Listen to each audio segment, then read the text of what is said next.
If Brian, Blake, Lively, and the others came to you and said, "Look, the last thing we want is for anyone, whether it's her husband, or Taylor Swift, to testify. We just want to call this a huge misunderstanding and move on. Can we drop the whole thing?" Would you be open to that? I mean, he was called a sexual predator. So are they saying he's still a sexual predator, but it's a misunderstanding?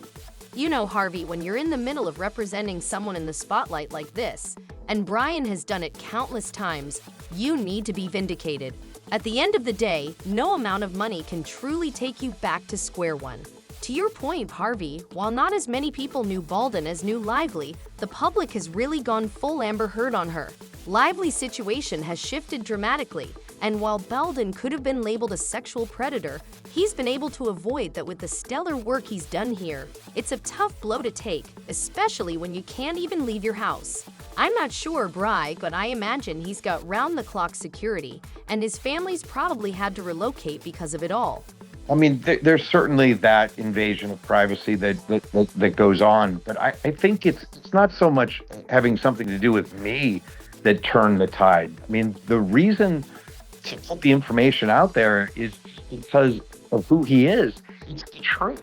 I appreciate your humility, but we both know, and I think Harvey would agree, that a lot of lawyers in your position would have just folded, played it safe, and let it all slide.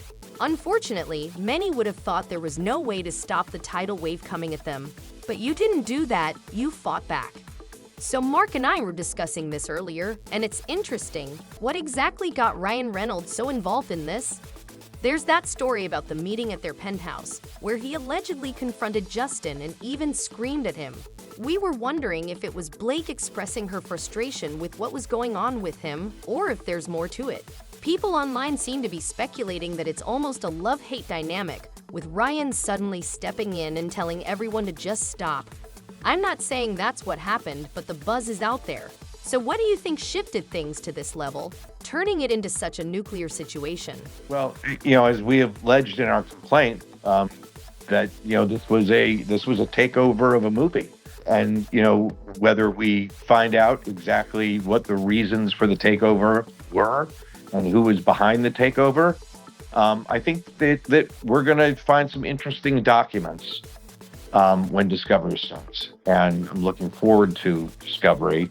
Because when you start to look into what was in Stephanie Jones's hands and what was in Leslie Sloan's hands and what was in Blake Lively's text messages and what those discussions were like, I think we're going to find the answers to this really quickly.